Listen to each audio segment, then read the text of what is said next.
So,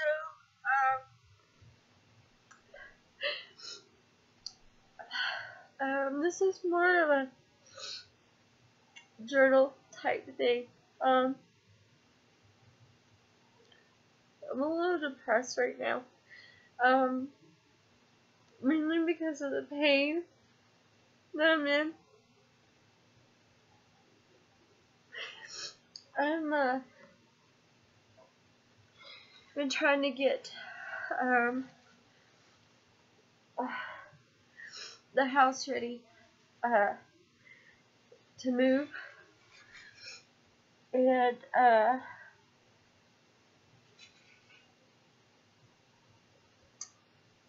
I'm a control freak, and not knowing our closing date is really been bugging me.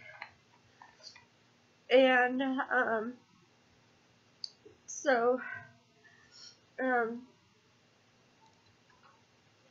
with me being more mobile today, I've been trying to do things to keep my mind off the pain. However, it caused more pain, unfortunately. I tried to be careful with what I did. Here comes my dog to coddle me. Whenever I cry, she comes to me. I'm okay, Sophie. I'm okay.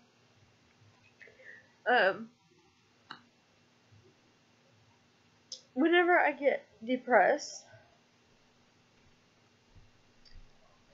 it's because, for when the pain hurts really bad, and no matter the Loratabs, the pain, the muscle relaxers, it doesn't matter what I take, it hurts. I tried to be careful with what I was doing to not exacerbate the pain. Obviously, I wasn't careful enough.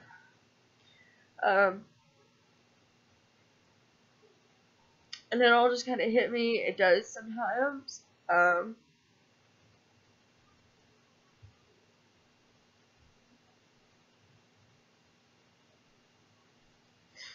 of course, crying hurts because then it makes my ribs hurt. So it's just a conundrum of a circle of pain. But anyways, here's how my thoughts flow. Okay, I'm in pain. It makes me depressed because I feel like, why me? Why? What did I do to deserve not only this illness, but this undiagnosable illness? And not only this undiagnosable illness, but these doctors don't believe me. And they treat me like shit. And I have labs and tumors and cysts and MRIs and everything to back up, that there's shit wrong with me.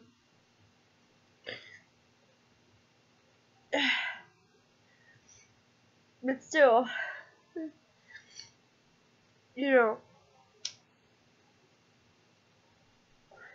when I can take enough medication to tranquilize a horse and drive my car just fine and talk to you like I'm never taken a pill in my life, that tells you there's something wrong with me.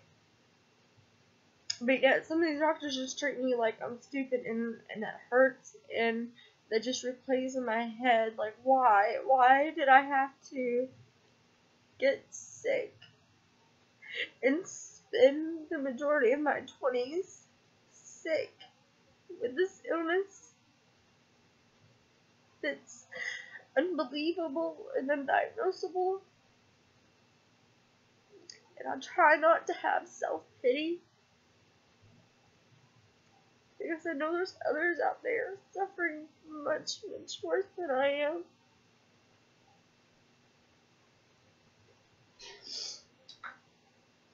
And they are just as good-hearted, if not even more than I am. but it's hard not to think that way. So then I go from that thought to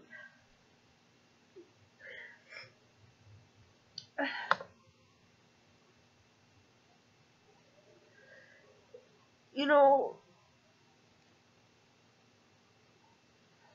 he has been wanting me, my son has been asking me forever when he's gonna have a new sibling. With my ex, that wasn't gonna happen. He and I were not meant to have another child together.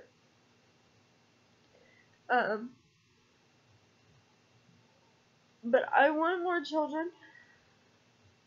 With this illness, I don't know what a pregnancy would do to my body, and B, what I fear the most, I don't know what my body would do to a baby. Because I don't know what my body's doing to my body.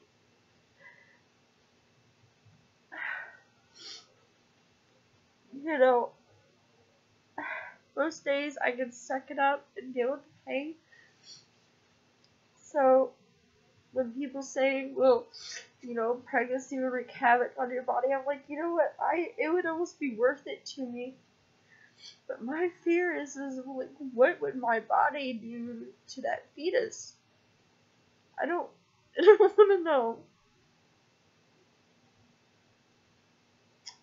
It's a miracle that me and Dee survived.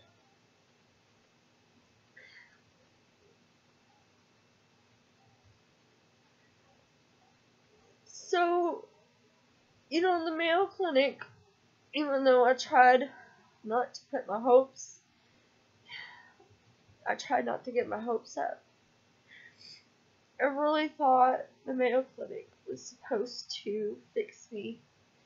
And me and Andrew could get married and live happily ever after, move into this new house, and start to save up, and I could get my body and my muscles back into shape, and we could start to plan on having children, and that's not gonna happen now, and I don't know when, and I'm almost 30 years old. I just had my 27th birthday, and that hits so hard. I'm not being vain. This isn't the typical, you know, women being vain about their age. I feel like time is slipping through my hands. And on the flip side of it, I'm losing time with my son that I already have. You know, one day I do feel like maybe taking him somewhere or doing something with him. But that day he happens to be, you know, with someone else. Or it's a school day or whatever. And then, like, this week, he was on spring break. And this whole week, could barely get off the recliner. For 15 hours, I was stuck in my own bed. I couldn't even go to the damn bathroom. I had to have help.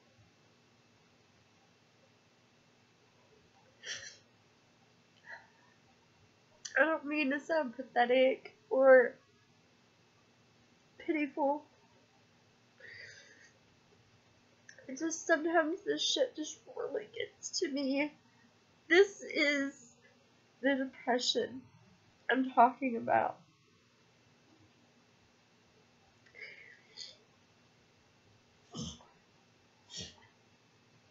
The sickness caused the depression. I'm not depressed about anything else except for what is caused by this sickness. My divorce, things that happened in my previous marriage, a past relationship with my son, past relationship with family members, I mean, everything like that is depressing. I'm not depressed about it. I've let it go. I'm not over it. Because it's in the past. I'm not depressed about it.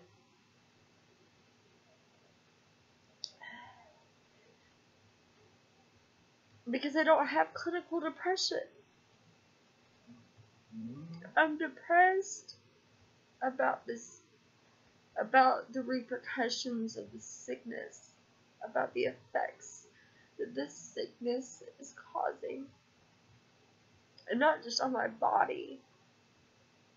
I can handle the pain. What the pain reminds me of. The things that I can't do. The limitations that I have.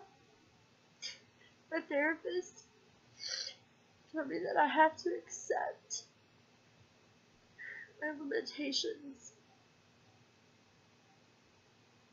And I understand that. And I told her, okay, I understand. It's like, it's not surrendering.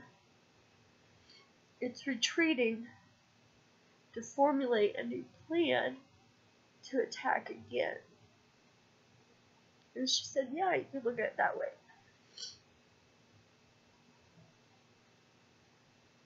But when you've retreated so many times, aka gone to the doctor so many times,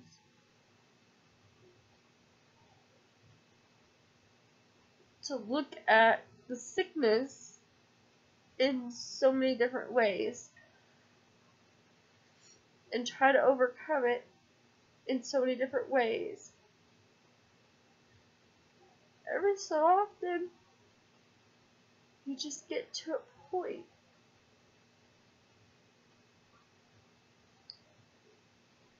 where you gotta let it out, you know?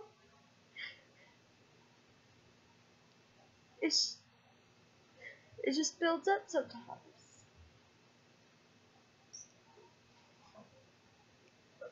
I'm sorry, hang on.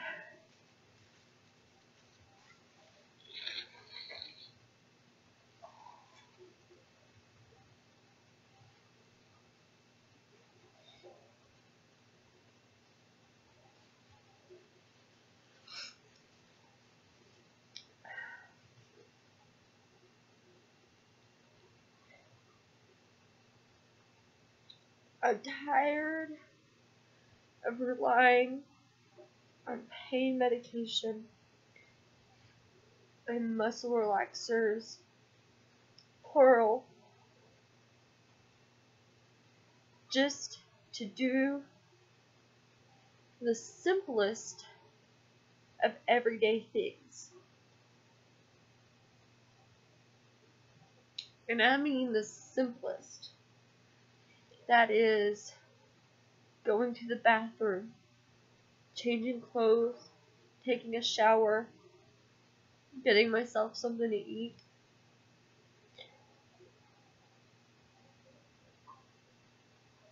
something to drink. I mean, the bare minimum. Today I pushed myself. It was sunny out. I've been in this house all week. We needed cigarettes.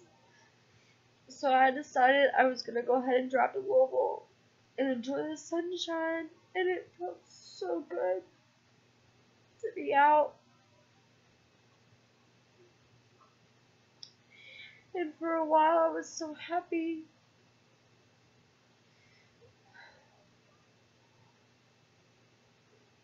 And I came back home and I packed a few things.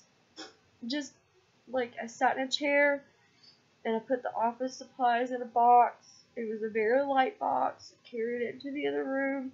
Did some laundry, just light things. I took a Lortab and muscle relaxer beforehand. And then my hands started to go numb, just randomly. It's just one of those random things. It's just, I never know what my body is going to do. It's just, I tried to explain it to somebody, and I'm like, I never know what my body's going to do from day to day. And then I stopped myself, and I said, you know what? It's honestly hour to hour, even minute to minute. I could be on the phone with you and say, no, I don't feel like coming out. I can't go with you. Whatever it is you're doing. I'm stuck on the recliner. I can't. And literally 5 minutes later, I could call you back and say, hey, I feel totally better. Let me get a shower and get dressed, and I'll meet you. Whatever it is. Running errands or whatever. And then we could be out, and an hour later, I could have a muscle spasm episode. And, I have to be rushed home. I mean, it's just...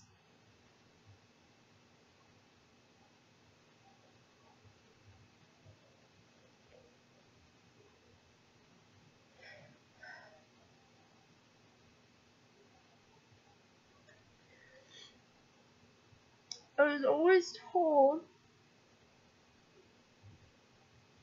that I'm a very reliable person. I'm a very loyal, truthful, honest, and most importantly, reliable person. But how are you supposed to be reliable when your body isn't reliable? I can't even hardly take care of my son.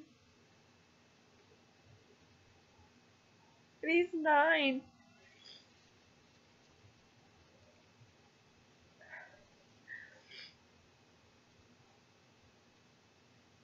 I have Andrew here to help, and my mom is here almost every day with me. And if she's not, then my sister Megan is. And if she's not, then my grandma is. There's always here somebody with me. But it's beside the point.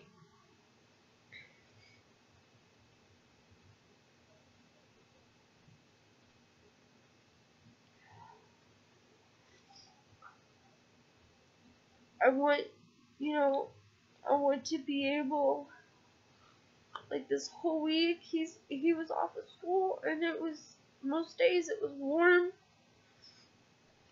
And my backyard is community park. I could have taken him to the park and played with him, or taken him fishing. When I packed all the stuff, I left his tackle box and fishing pole out. Just so if he wanted to go fishing, it was right out. And we didn't have to go digging for it. This whole week we could have been fishing, we could have been playing, there's so much we could have done this week. I was stuck in this recliner, and it sounds so horrible. And I can't explain that to you, because how do you explain that to a 9-year-old? And I don't want to bother him with what's wrong with me, that's not for him to have to worry about. But then again, I don't want him to think that I don't want to do things with him. So I'm kind of stuck.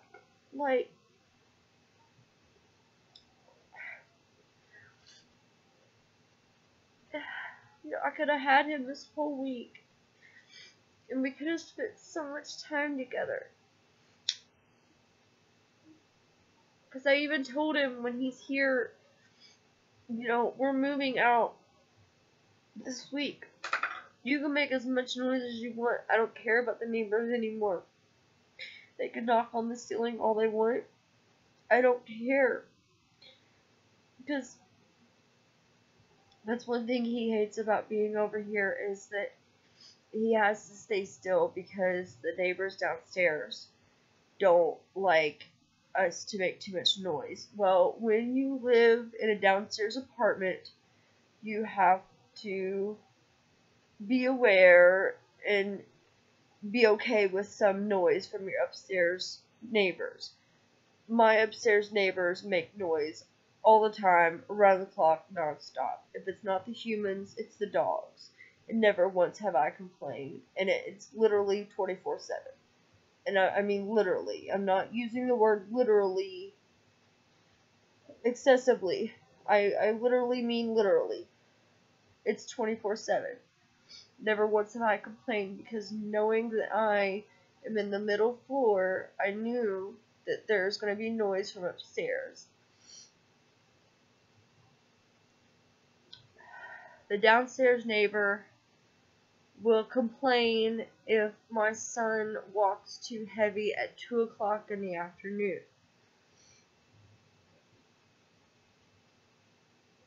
So my son doesn't like to come over here a lot. Fortunately, we're getting a house in less than a week. Thank God. But I told him, Bubby, this week, you have the week off. I'm still off work. Anytime you want to come over, I don't care what the neighbors say or think. You can make as much noise as you want. Of course, he wanted to spend time with his Nana. So, he stayed with his Nana. But then he had a hot opportunity to stay with me, but I was too sick. Because literally all he would be doing is just sitting here watching movies, and that's not fair to him. And I think that's the number one thing. Honestly, I think pain would be the number two. The whole sickness and the doctors not believing me and in not being diagnosed, even though that's the cause, that's like number two of my depression. It's not being able to spend time with my son. And he's growing so quick. It's so fast before my eyes.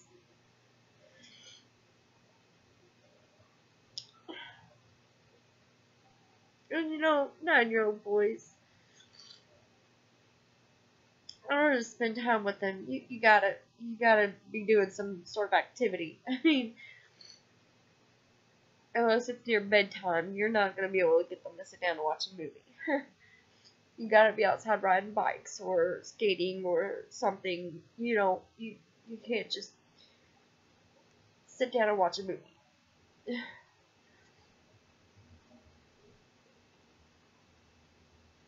I mean, that happens on occasions, but and I never know how I'm gonna feel from day to day or even from hour to hour. It's just like right now, I felt well enough to start packing and cleaning up the house a bit. And then all of a sudden, my back started to feel like it was gonna break into two. So I took my medicine, and I've been trying to take the damn dog out for an hour and a half now. And she's laying right next to me, asleep. Well, now she's awake because I'm talking about her. She needed to actually know it's been over an hour and a half. I've been trying to take her out for about 3 hours now. And I have not made it that far yet. I tried taking the shower curtain down to wash it, because that's the last thing that needs to be packed up in the bathroom.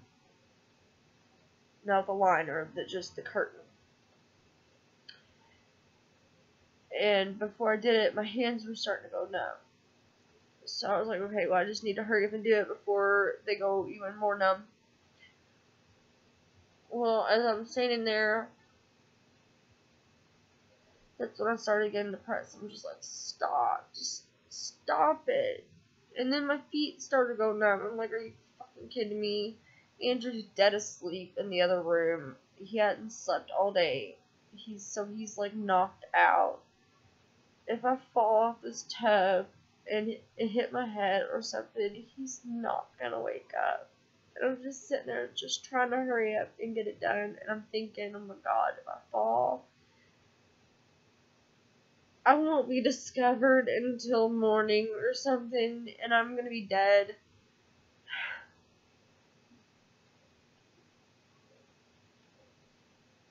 I didn't promise my mom that I wouldn't eat unless I'm supervised because of my swallowing difficulties. So now I can't even eat by myself. When I went to the doctor, oh yeah, that's another thing. I went to my doctor, my doctor, who I had nothing but great things to say about. My last visit with her, I kind of got the feeling she was shrugging me off. Well, when I went to refill my benzo, my Klonopin, she denied it. I was then told by a family member who is in the medical practice that sometimes other people may stamp other people's signatures on them, so it may not have been her that denied it. So, giving her the benefit of the doubt, I kind of gave her a test. Meanwhile, I'd already found me a new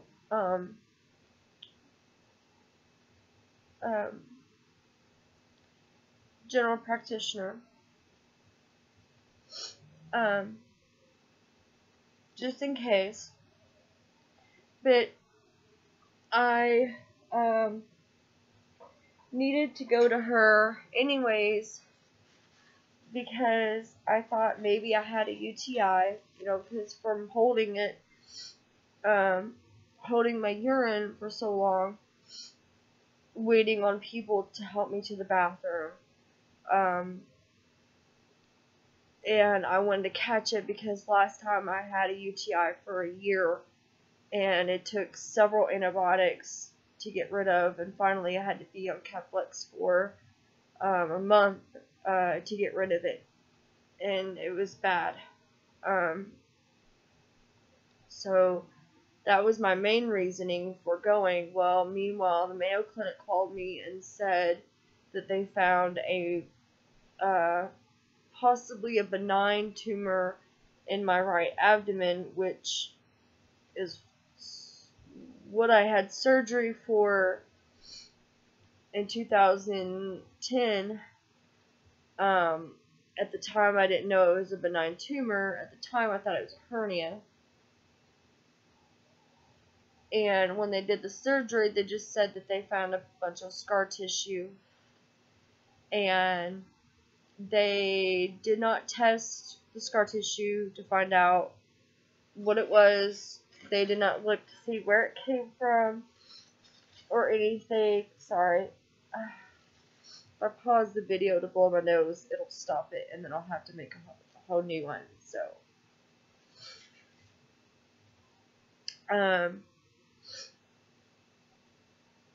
So, and I know I posted that in another video. So anyways, not going in much detail about that. And they also mentioned the cortisol. So I made an appointment with her to ask for her advice about the last two things and to get tested for the UTI.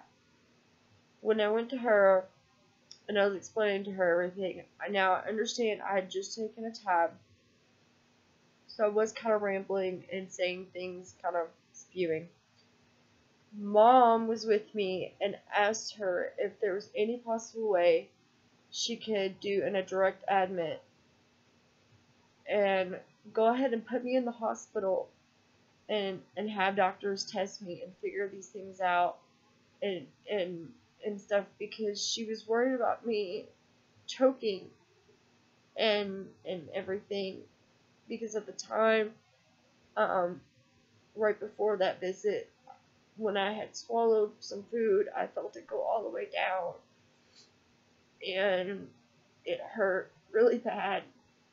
Um, Today is the first day since Thursday that I've been able to eat and not have abdominal pain. So, or bloating, which then causes my rib pain. My doctor seemed very annoyed. I could tell she was just very annoyed the whole visit. It just seemed like she just wanted me to hurry up and shut up so I could get out of her office. Even though I had a legit reason for being there, that was kind of the test to see, because of the whole Klonopin incident, because she denied it twice, and then the nurse practitioner that I don't see, that I'm not supposed to see or anything, approved. That whole incident, I wanted to see if this doctor was still going to be my doctor, and she just seemed very annoyed and very agitated the whole visit. She was nice. She wasn't abrasive or anything. She wasn't rude or anything. She just, the look on her face, though, you could just tell she was very annoyed. She didn't say a lot, and she listened. She just kept nodding her head and okay, well, yeah, we'll take care of that. And it was just like she just wanted to hurry up. So that kind of gave me the answer that I needed. And unfortunately, I hate to lose her as a doctor. I think she's a really good doctor, and I don't know what happened. But whatever. I've gotten a new appointment with my new primary care physician. She's a nurse practitioner, but unfortunately she's 25 minutes out, all the way in Louisville. So, she's not just 5 minutes away like my doctor is now. Now my ex-doctor is. They were supposed to do an ultrasound on me, and they never gave me the paperwork or anything. So Monday I have to call and see what the hell I was supposed to do about that. They were supposed to do an ultrasound for the tumor. And then the Jocelyn Center is supposed to be calling me for an appointment to look at my cortisol. So,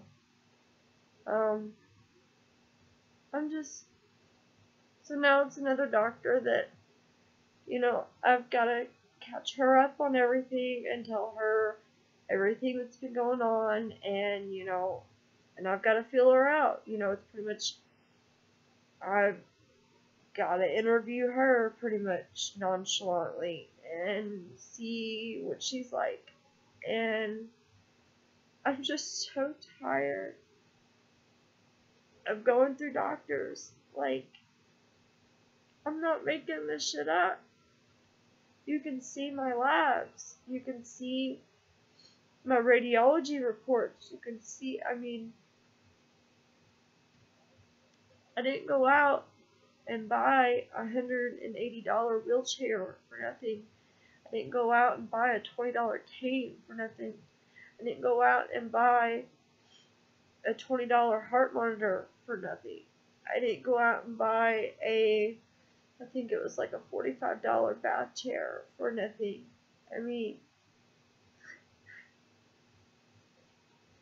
And that's another thing. My heart rate, I thought my tachycardia was trying to fix itself. Because the whole time we were in Minnesota, you'll notice in some of my videos, especially on my birthday, I sound like I'm drunk. It's because my pulse was actually in the high 70s, low 80s, mid 80s, which is where it's supposed to be. And I haven't had a normal pulse since before November last year, at least. And I just wasn't used to it, and it made me very sluggish and very slow, like I sounded drunk. So I thought my tachycardia was trying to fix itself.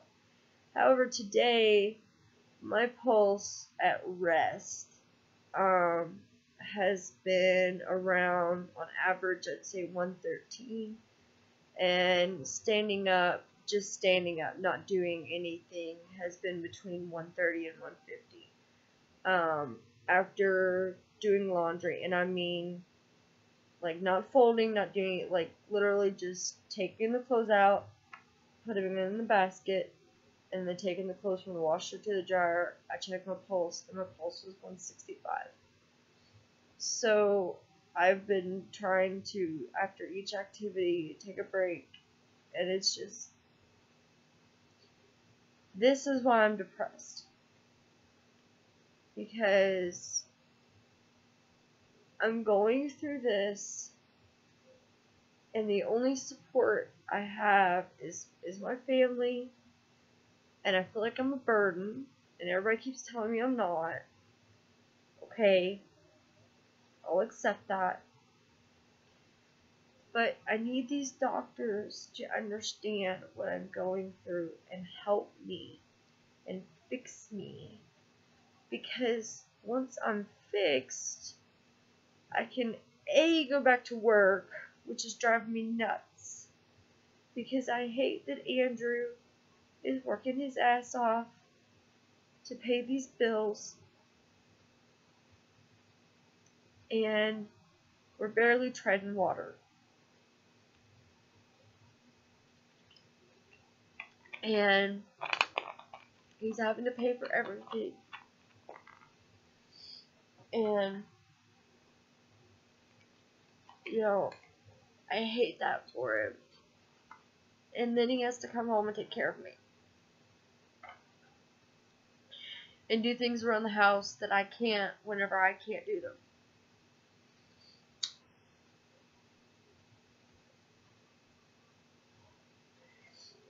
And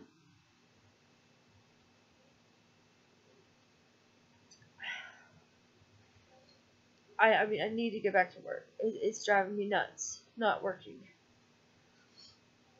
And I want to play with my son and get back in shape and rebuild my muscles and do the things that I need to do as a 27-year-old female in society. And I want to pull my weight in my family, and I want to be able to walk down the aisle, and I want to have children, more children. And I'm 27, and not to mention I want to go back to school, but no neurologist will even, consider the fact of the anytime I mention my amnesia, blackouts, and short-term memory loss, they go straight to my migraines. And I'm like, okay, I had the migraines a long time before this. The migraines have nothing to do with this. Thank you for fixing my migraines. I appreciate that. And now that my migraines are fixed, can we fix this? Because this is stopping me from going to school and from making a decent wage to provide for my family and to have a bigger family.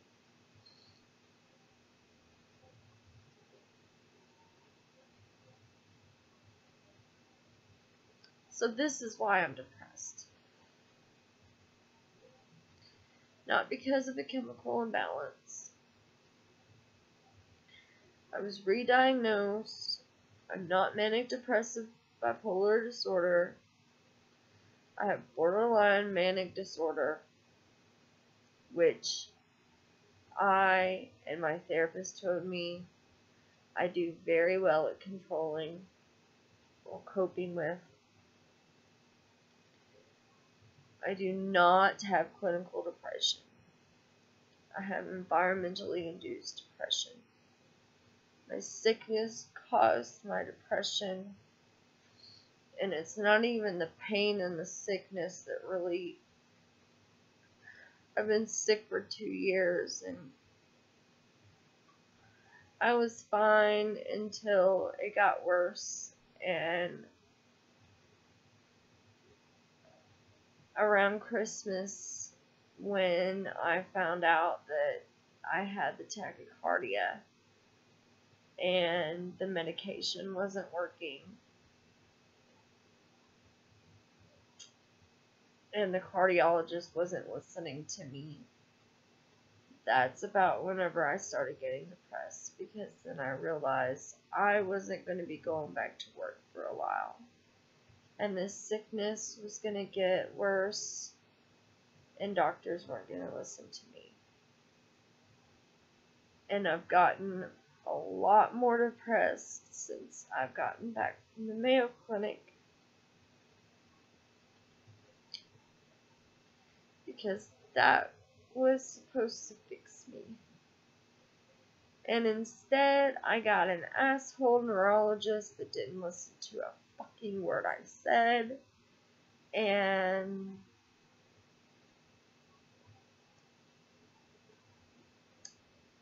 that didn't go anywhere. So, I'm gonna stop my rambling and finally take the dog out before she has a conniption. The poor thing needs to go out. I feel bad for her. I really do. She needed to go out a long time ago. That's one good thing about the house that we're going to be getting, is I'll just be able to open the door and just let her out, because we'll have a fenced-in backyard.